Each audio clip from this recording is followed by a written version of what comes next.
দুষ্ট জিন, এদের ভিতরে একটা প্রকারের জিন আছে যে জিন প্রত্যেকটা মানুষের সঙ্গে কমপক্ষে একটা করেই নিয়োজিত আছে, প্রত্যেক মানুষের সাথে আছে। আল্লাহ সুবহানাহু ওয়া তাআলা কোরআনে কারীমে এই প্রসঙ্গে বলেছেন, ক্বালা কারিনুহু রাব্বানা মা আতগাইতুহু ওয়ালাকিন কানা ফি যালালিন বাঈদ। কিয়ামতের দিন মানুষ যখন বলবে, আল্লাহ আমার সঙ্গে থাকা শয়তানটাই আমাকে কুমন্ত্রণা দিয়ে দিয়ে বিপদগামী করেছে, আজ তাকে বিচার করেন, আমার কোনো দোষ নাই।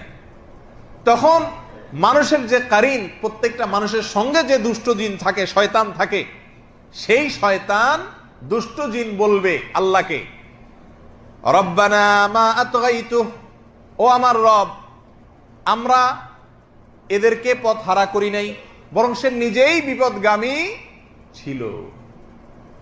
তাহলে এই আয়াত থেকে আমরা বুঝতে পারলাম যে প্রত্যেকটা মানুষের সঙ্গে যে থাকে দুষ্ট জিন বা শয়তান, শয়তানরাই হলো জিনের একটা প্রকার, দুষ্ট। তো এই জিন যে মানুষের সঙ্গে থাকে নিয়োজিত একটা করে প্রত্যেকের সাথে কমপক্ষে, একে বলা হয় কারিন। এটাও দুষ্ট জিনের একটা প্রকার। এই প্রসঙ্গে রাসূল আকরাম সাল্লাল্লাহু আলাইহি ওয়াসাল্লামের একটা হাদিসও আছে। তিনি বলেছেন, তোমাদের প্রত্যেকের সঙ্গে একটা করে দুষ্ট জিন আছে, অর্থাৎ শয়তান আছে।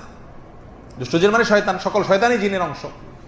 তো এদের কাজ হলো প্রত্যেকটা মানুষকে সারাদিন জাহান্নামের দিকে নিয়ে যাওয়ার চেষ্টা করা, বিপদগামী করে তোলার চেষ্টা করা, এই হলো তার ডিউটি। ভালো কাজ করতে চাইবা, তোমার শরীরের ভিতরে প্রবেশ করে তোমার গোটা শরীরকে নিয়ন্ত্রণ করার ক্ষমতা আল্লাহ তাআলা তাকে দিয়েছেন। সহিহ বুখারীর এক হাদিসে রাসূল সাল্লাল্লাহু আলাইহি ওয়াসাল্লাম বলেছেন যে আশ-শায়তানু ইয়াজরি আহাদাকুম মাজরাদ দাম, শয়তান তোমাদের শরীরের রক্তের সঙ্গে মিশে যেতে পারে, এই শক্তি আল্লাহ তাআলা দিয়ে দিয়েছেন তাকে। তো আপনার শরীরের রক্তের সাথে মিশে গিয়ে আপনাকে অলস বানায় দিবে, নামাজের সময় মেজ মেজ করবে, শরীর ভালো লাগবে না। কথা বুঝে আসছে? এইসব কে করে? ওই সঙ্গে থাকা শয়তানটা, কারিন, সে করে। তো নবী সাল্লাল্লাহু আলাইহি ওয়াসাল্লাম বলেছেন, তোমাদের সবার সঙ্গে একটা করে আছে। সাহাবা একরাম জিজ্ঞাসা করলেন, ইয়া রাসূলুল্লাহ, আপনার সঙ্গেও কি আছে নাকি একটা? তখন তিনি বললেন, হ্যাঁ, আমার সঙ্গেও একটা আছে, তবে ওইটা আমাকে কোনো ক্ষতি বা টাচ করতে পারে না, আল্লাহ আমাকে নিরাপদে রাখছেন, কিন্তু তোমরা বাঁচতে সবাই পারো না সব সময়। তাহলে হাদিস থেকে বোঝা গেল যে দুষ্ট জিনদের মধ্যে একটা প্রকার জিন আছে কারিন, যে আমাদের সঙ্গে লেগে থাকে এবং তার টার্গেট থাকে আমাদেরকে কোথায় নেওয়া?